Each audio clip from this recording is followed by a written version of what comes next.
क्या विपक्ष में अकेले पड़ गए राहुल गांधी? सपा, डीएमके या कांग्रेस में कौन है राहुल के लिए विभीषण? क्या इंडिया गठबंधन को तोड़ने में कामयाब हो गई बीजेपी? और क्या दोबारा अपना कुनबा मजबूत कर पाएंगे राहुल गांधी? नमस्कार, ये है एनालाइज नाउ और आज हम बात करेंगे राहुल गांधी के साथ हुए धोखे की, जिसकी वजह से नरेंद्र मोदी और एनडीए की ताकत में फिर इजाफा हो गया है। सवाल ये भी है कि क्या राहुल गांधी अपने कुनबे के धोखेबाजों को पहचान कर उन्हें सबक सिखा पाएंगे या नहीं? क्या राहुल के साथ सपा ने धोखा किया, डीएमके ने, या फिर कांग्रेस के ही सांसदों ने राहुल को मुसीबत में डाला? इसको लेकर विस्तार से चर्चा करें उससे पहले हमारे चैनल को सब्सक्राइब कर लीजिए और हमें हमारे सोशल मीडिया प्लेटफॉर्म पर जरूर फॉलो करिए। लोकसभा चुनाव 2024 में राहुल गांधी और कांग्रेस को जो सफलता मिली थी उसकी वजह थी इंडिया गठबंधन, यानी मजबूत विपक्ष। नतीजा ये कि नरेंद्र मोदी कमजोर हो गए थे और बीजेपी की केंद्र सरकार एनडीए की सरकार में बदल गई थी।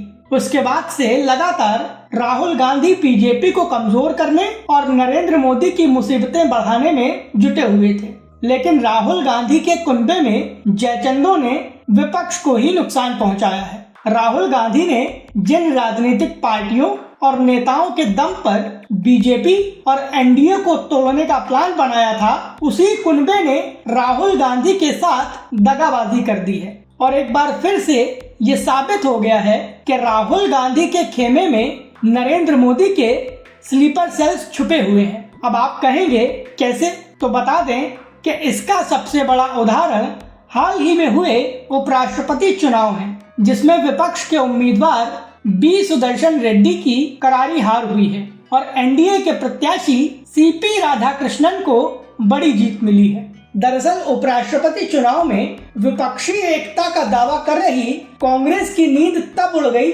जब विपक्ष के ही 15 सांसदों ने क्रॉस वोटिंग कर दी। एनडीए प्रत्याशी सीपी राधाकृष्णन को उम्मीद से 15 वोट ज्यादा यानी 452 वोट मिले, जबकि विपक्षी प्रत्याशी को उम्मीद से 15 वोट कम यानी 300 वोट मिले। इतना ही नहीं, 15 वोट अवैध भी हुए, लेकिन 15 वोट जो सीपी राधाकृष्णन को ज्यादा मिले वो राहुल गांधी के लिए किसी सदमे की तरह है। अब राहुल गांधी ये पता लगाने की कोशिश कर रहे हैं कि आखिर क्रॉस वोटिंग कहां से हुई है। जानकारी के मुताबिक कांग्रेस इस बात का पता लगाने के लिए एक बैठक बुलाने वाली है कि क्रॉस वोटिंग या फिर अवैध वोट डालने वाले सांसद कौन हैं। और खास बात यह है कि ऐसा करने वालों में कांग्रेस पार्टी के अपने सांसद भी शामिल हैं। इसके अलावा उसके सहयोगी भी अपना वोट एकजुट करने में नाकाम साबित हुए हैं।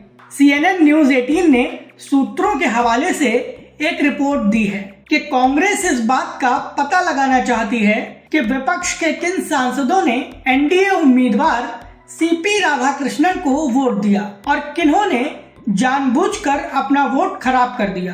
कांग्रेस ने पहले दावा किया था कि विपक्ष के 315 सांसदों ने मतदान में हिस्सा लिया और सुदर्शन रेड्डी के पक्ष में अपना वोट डाला। कांग्रेस इसे इंडिया ब्लॉक की एकजुटता के तौर पर पेश कर रही थी। रिपोर्ट में आगे कहा गया कि क्रॉस वोटिंग वाले लगभग 7 वोट महाराष्ट्र के सांसदों ने डाले हैं, जिनमें शिवसेना यूबीटी के 3 और कांग्रेस के 4 वोट हो सकते हैं। यही नहीं, एनडीए उम्मीदवार के तमिलनाडु से होने की वजह से डीएमके के कुछ वोट भी उन्हें मिलने का अनुमान लगाया गया है। इसके अलावा कांग्रेस पार्टी को आम आदमी पार्टी के कुछ सांसदों पर भी बड़ा संदेह है। खास बात यह है कि उपराष्ट्रपति चुनाव में वोटों को अमान्य होने से बचाने के लिए कांग्रेस पार्टी ने मॉक ड्रिल रखी थी। इसमें सभी सांसद शामिल हुए थे। इसके बावजूद विपक्ष के 15 सांसदों के वोट अमान्य हो गए।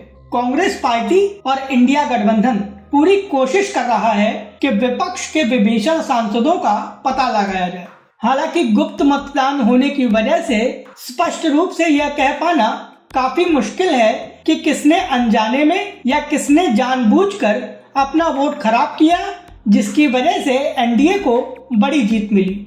दूसरी ओर नरेंद्र मोदी और अमित शाह की बीजेपी ने इस क्रॉस वोटिंग के दम पर राहुल गांधी का विपक्षी एकता का घमंड तोड़ दिया है, जिसके चलते राहुल गांधी सदमे में हैं। अब देखना यह है कि क्या राहुल गांधी अपने धोखेबाज नेताओं का पता लगा पाते हैं या नहीं। राहुल गांधी के विभीषण कौन हैं? इसको लेकर आपकी क्या राय है? प्लीज हमें हमारे कमेंट बॉक्स में जरूर बताएं। वीडियो पसंद आया हो तो प्लीज इसे लाइक करें और हमें सपोर्ट करने के लिए हमारे वीडियो को ज्यादा से ज्यादा शेयर करें।